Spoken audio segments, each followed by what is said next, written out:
All right. Thank you, everyone. Hello, everyone. My name is Evan Rabin. I'm a national chess master and owner of Premier Chess. And I really do want to thank Adina for giving me the opportunity to present here. And a little bit about me. For preschool, I went to the Jewish Board's Child Development Center.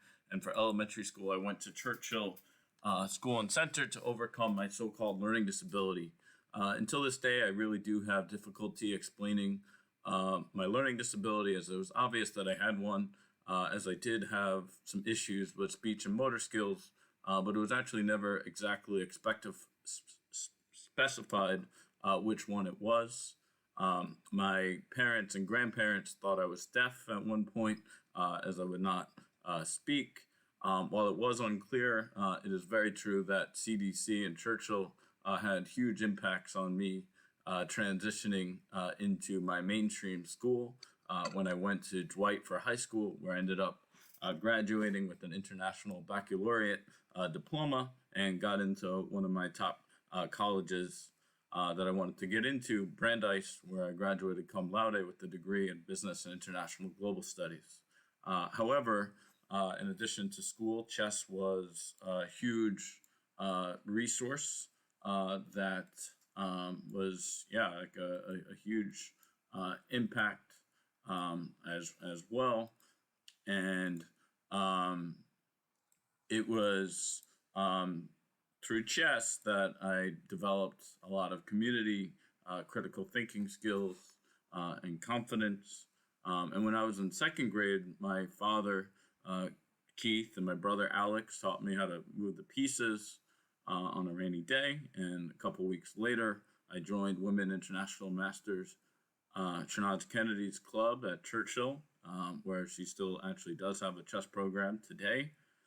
And one week, Shanaz was told by the health coordinator at the school, Pete Halleck, who actually still works there, and he said, "What did you do with that?" And all he talks about is chess.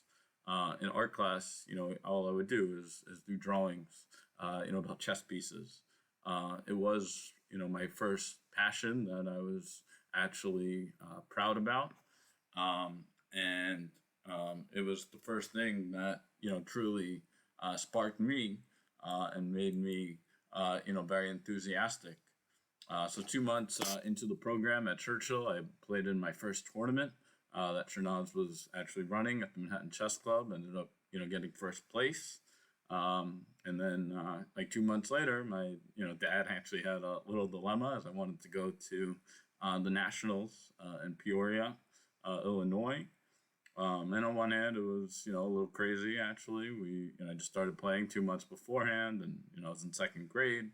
But he knew that I'd be upset if I didn't, go with my team, the Churchill Hawks. And I did, and, pretty much never looked back with chess since then.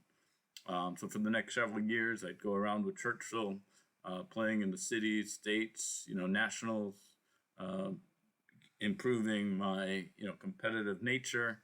Into Dallas, Kansas City, Milwaukee, all around the country. And in 2000, we were actually on the second place team at the Nationals in Dallas. So here you could actually see from an old yearbook the 30 or so people on the Churchill team, and me, of course, at the Nationals.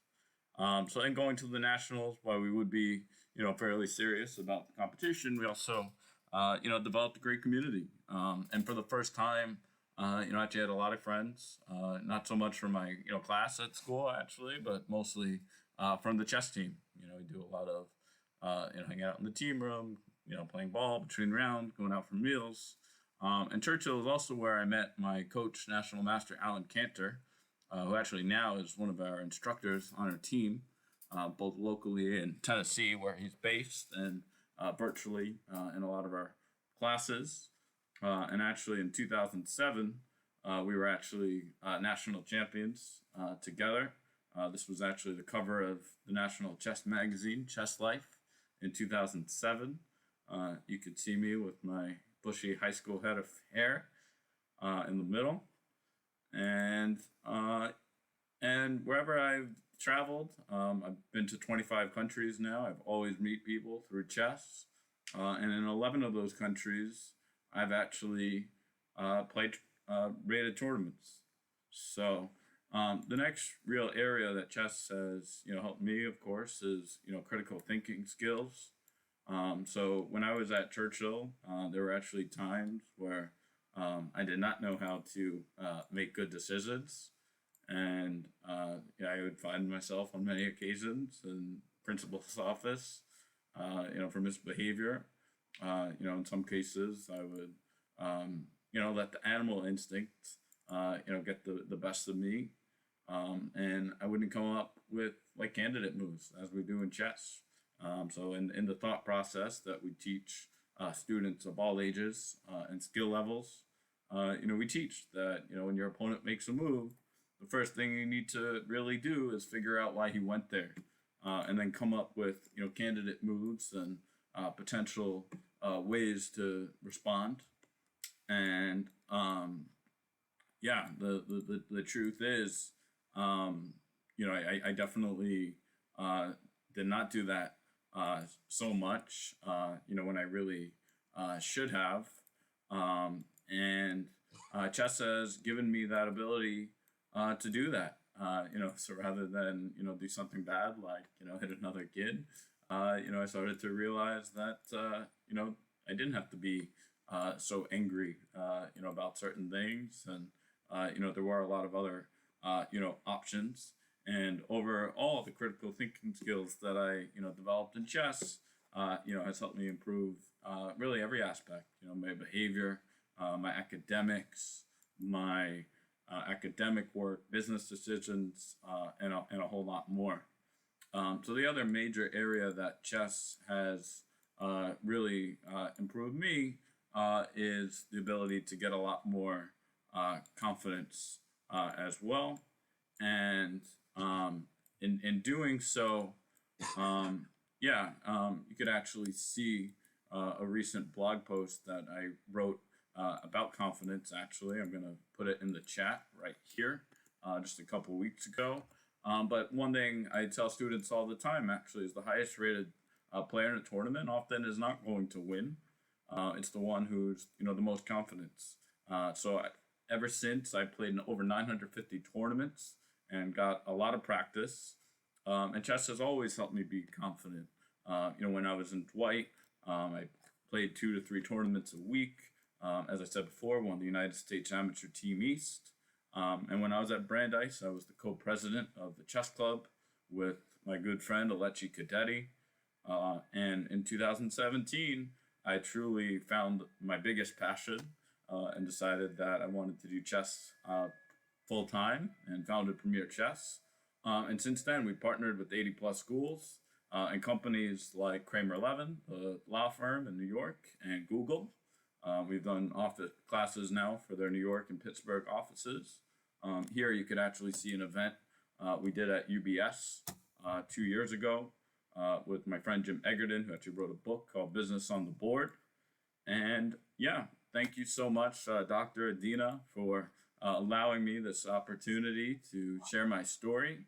And just a couple, quick takeaways. Chess really is a vehicle to develop community critical thinking skills and confidence. As some of the other speakers said as well, always be optimistic and do not let a learning disability or other challenges hold you back from success. If anyone does have any questions or feedback, would certainly love to be in touch with you. I'm going to put this in the chat as well. But here's my contact information. Thank you so much, everyone. Thank you, Evan. Thank you. That was beautiful. Thank you, Evan. Okay, so we have Russell, who overcame his challenges through martial arts, and we have John, who overcame his challenges through chanting, and now we have Evan, who talks about chess as a coping skill and vehicle to help with confidence and critical thinking. So we are going to now break up into breakout rooms. Okay. Russell, Russell, you I good? actually was I just think the sketchy studying this. website I bought this How many turtle do you from think stole 3 all is my better or info. 2 Yeah. is better? Have you looked on the bright side? 3 rooms are good. I've never 3 been rooms. responsible We have for a good unauthorized purchases amount. on your I'm Yeah. car. gonna sign manually. That's Yeah. my turtle. Okay. Fraud protection. What the Discover questions we're going to something ask brighter. in the breakout rooms are how do we, I'll put them in the chat, how do we relate to the stories, or what story Also, for stood basic out services as well, you can see my to web you the sent these most? earlier. Look, when you What go for